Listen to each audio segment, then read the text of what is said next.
Hi everyone, come and join me down on the mat. Let's take you through a few little quick tips that are going to make your planks, your abdominal exercises 10 times better. So, come down and join me. Let's take us into, first of all, a normal plank. And I want you to pay attention to what our hips and pelvis are going to do. So let's just start us off, first of all.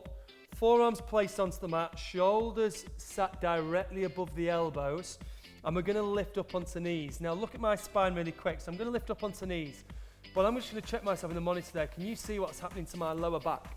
Can you see that huge arch into my lower back? Spine's beginning to gape, and I'm letting my pelvis drop forward. So relax down. I want me to show you that, to show you something set up. So if my spine's beginning to arch, like it was when we were in our plank, what's happening to my abdominal muscles? They're beginning to lengthen and stretch, so they're becoming weaker. We don't want that from any exercise, but particularly a core exercise. We're not doing flexibility for the abs, we're strengthening and toning the abs. So what we need to do, think where our abdominals are, hips, ribs, just bring them 2 points closer together. See what I did with my hips? I curled the tailbone under, instantly making the tummy muscles contract. Right, let's try and do it into a plank. It's much more difficult than you think. So, if you're with a friend or a partner at home, I want you to take turns in this, watch each other, help each other into it, make sure that each other are doing the right sort of movements. If not, just pay attention to what we've just done. So, elbows underneath the shoulders, lift the hips up onto knees. Again, look at hips, bum in the air.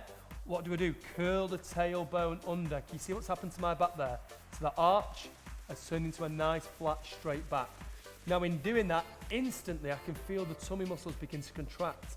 They work and they tighten. From here, holding the pelvis the same, lift up onto toes. And it's that same movement. We're curling the tailbone under. And now in doing this, I'm working the abs as our primary source, our primary focus. After that, we're also working our thighs, we're working our shoulders, we're working our glutes. But all that strength emanates from our tummy muscles. Have a break. I want you to join me to do now a side plank. So let's take us into a side plank. Very similar setup. We want to get those nice straight lines through the spine, making sure the spine's in its strongest, most stable state. And that will mean we can focus on our core area, emanating all that strength. So again, let's take our elbow down onto the mat. I'm going to begin with my left elbow.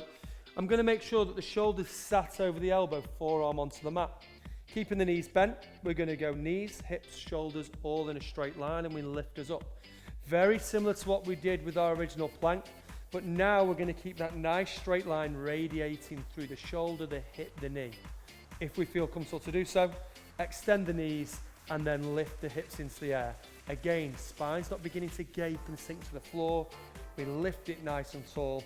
I can feel the strength beginning into my obliques, then radiating to my shoulders and thighs. Hope it's helped, and I hope next time you join us for a workout here on Switch, you remember those few triggers. Make sure the strength begins right at the center of our body, right at our core, and you'll get much more out of your workout. Thanks for joining us, everyone. Take care. Hi everyone, come and join me on the mat. We're going to take a few moments to look at some ab workout exercises.